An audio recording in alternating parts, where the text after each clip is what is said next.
You ready for some over-unders? Yeah, let's do it. Some NFC over-unders? Yeah. Okay. We're going to start with the NFC East. Ooh. Dallas Cowboys. All right. Last year they were 6-10.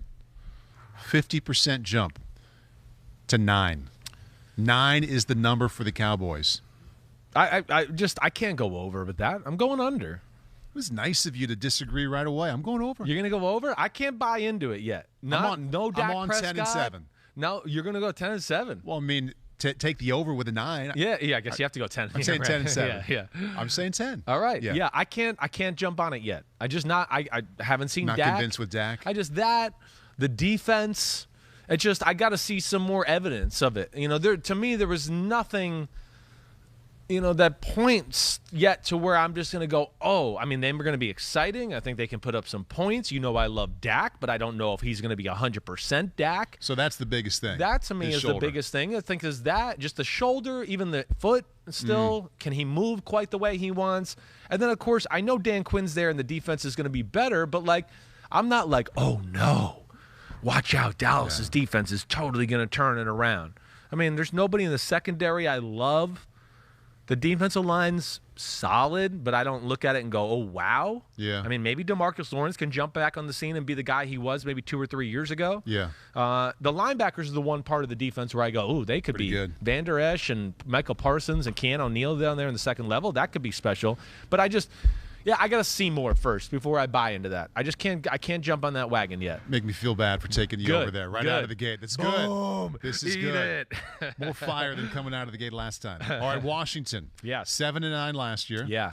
Over-under is 8.5. I'm going over. Yeah, I was too. I mean, to me, Washington's the most complete football team in the NFC East. I thought this was the easiest one in the NFC East. I agreed. And not to say that I think this is going to be like, a 14-3 football team or anything like that, but I do think that their roster, 10 wins, 7 losses. I think Fitzpatrick is as good now or better than he's ever been, really. And the receiving core is better than it was last year. Exactly right. A pretty good offensive line. Antonio Gibson's a good running back. They get the Davis kid at the first round of linebacker. They needed that. You said it. I mean, the D-line it's as good as anybody in football. Defense was good last year. And improved the secondary a little. Landon Collins should be healthy. They got, my guy William Jackson from Cincinnati. So I look at them and just go, yeah, again, I don't know if they're going to be a 1 or a 2 seed, but I think they're a playoff football team. And I like Scott Turner's offense, and now he has the proper weapons around it. I think they're a team that's going to have a say in things here when it's all said and done. They go 9-8, you win. You're right. Right. I It's mean, an 8.5. I know. Yeah. That's crazy. I went through this one time, Chris, and I don't know how you did yours, but of the 16 teams, there were like 2 or 3 right away. Where you just went right I to just knew what I was feeling, and this is one of them. Yeah, I'm with you. I mean, the NFC was easier than the AFC. At least I thought so. AFC, I had so many where I thought it was like, man, it's right where I think they're going to be. They set it in the perfect spot. Yes, and I was just like, I don't know if I can really pick. How many times did I want to pick a push the other day? Giants 6-10 last year. Vegas thinks they're going to be a little bit better. Right. 7, no hook, just a straight 7. They're a push to slightly under type of team for me, right? I took the under. Yeah, I mean, if you're going to make me take one, I'm probably going to take the under as well. I don't like it. If I felt better about the offensive line, I'd probably go, I think I might take the over. Yeah. Listen, I'm a little skewed here. I'm a Giants fan. I'm a believer in Joe Judge. I think Daniel Jones can still be your starting quarterback and be your franchise. The defense, they're big up front. Nobody's going to overpower them. I mean, Patrick Graham's a really good defensive mind. They got a decent little secondary. But I just think overall, yes, the offensive line last week was embarrassing. And the reason you didn't see Daniel Jones in the first 2 preseason games, from everything that I know, is because they were scared to put him out there behind that offensive line. And I get that. Hey, and everybody, too, just while we're on the Giants, listen, I know Daniel Jones isn't Patrick Mahomes or Josh Allen or any of those guys, but not every problem is Daniel Jones. Let me ask a question. Yeah, please do. You can pick it right up from there. This is from @NFLFanMatt. Can you do us a favor and verify Giants Twitter's belief that Jason Garrett's offense sucks and Daniel Jones was better his rookie year with Shermer? Well, I'm not going to go there yet. I'm not. I can't say that. Again, with Jason Garrett, let's take this into account. All right? first off, like all the things we talk about positively with Dak. Oh, he won all these games and did all this. They were all under Jason Garrett. But no one wants to give Jason Garrett the credit for that. They give it to Dak Prescott, which kind of annoys me. Last year, listen, I know the offense looked underwhelming. But what was it supposed to look like? Who was on that offense that you went, oh, man, they should have been so much better? Look at that O-line. Right. Saquon wasn't there. They're the type of team, too, that when they know they're not good in that area, they're like New England. They're going to go, wait, we're not going to do that because that could lose us the game. So let's be more conservative. Let's protect this offensive lineman. Let's do that. That's how they beat teams like Seattle and almost beat the Bucs at the end of the year. They managed the game the right way. Right. They didn't go, well, Jason, we just want you to throw for 5,000 yards every game. Yeah, well, if they did that, they would have been blown out in some games last year. So he played to what Joe Judge's vision of the team was. He has some more weapons to play with this year. I would be shocked if the offense is not better. But the offensive line personnel, to me, is an issue. And Andrew Thomas, the way he looked in the game the other night, I mean, come on. That's where I want the New York media killing Daniel Jones on Monday. Yeah. I want to go, like, he's supposed to block the left defense end now and throw the ball. He's that good, Paul. They want him to block the left defense end and throw the ball. I mean, he had no chance. He throws an interception, right? And I think we got some pictures here to show this, right? He throws an interception to Evan Ingram. And now they're going to run a little run fake to the right, and they're going to run fake to the left, and they're going to boot back to the right. You see Evan Ingram right now. He's at the top of the screen. Now, let's go to the next picture here. Okay, so now we got the play. All right, and you see we got the little backside tight end running the corner route. He's got the crossing route at the top, but you see Evan Ingram right down here on the hash, right? Yeah. Okay, now, I'm not totally excusing Daniel Jones from this, but Evan Ingram does him absolutely no favors here and runs the wrong route.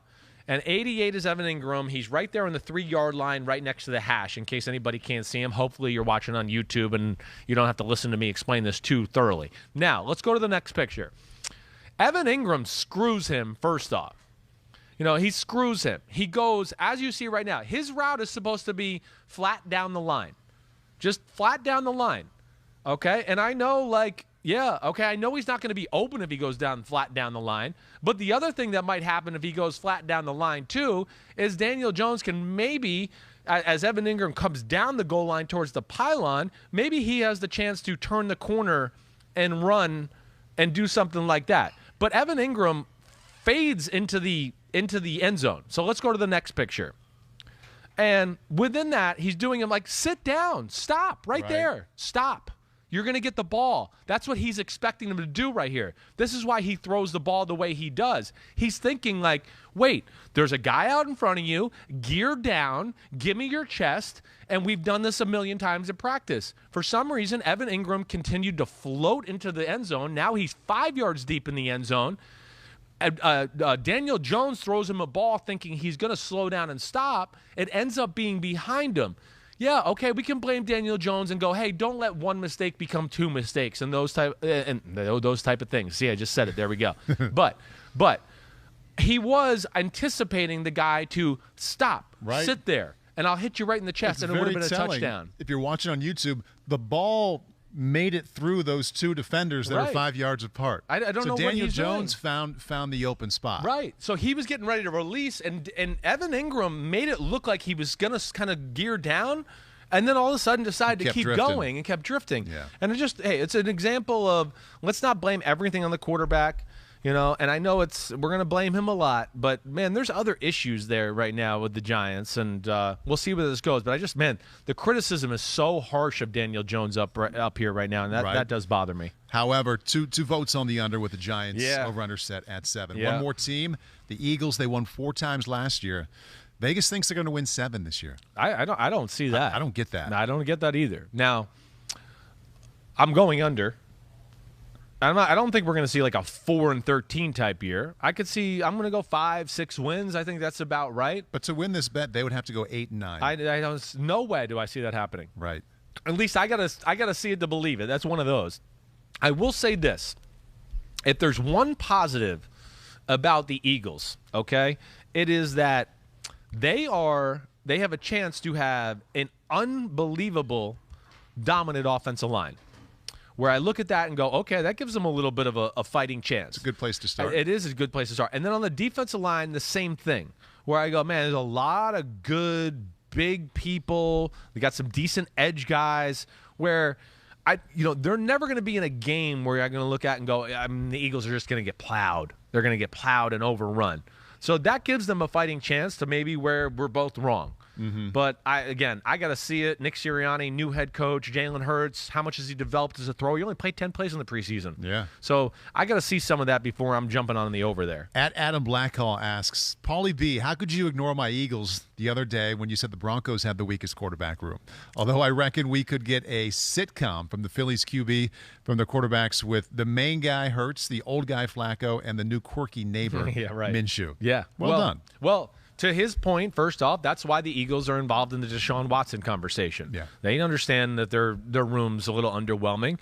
Hey, I'm excited to see Jalen Hurts. Just from the 10 plays I did see, I was wrong to not have him in the top 40 just from those 10 plays. Let's just see where it goes from there. Right.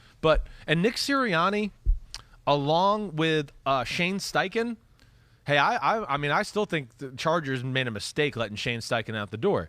So I look at those two and I go, there's some creativity there to where, Jalen Hurts, he's going to be better in games than he is in practice because he's just not the machine throwing, but he looked pretty good in the throws I saw. We know he can run. We just talked about that O-line. That's where I give them a fighting chance, but I'm going under. Hi, I'm Mike Tirico, and thanks for watching. Make sure to hit subscribe for the latest news and highlights from NBC Sports.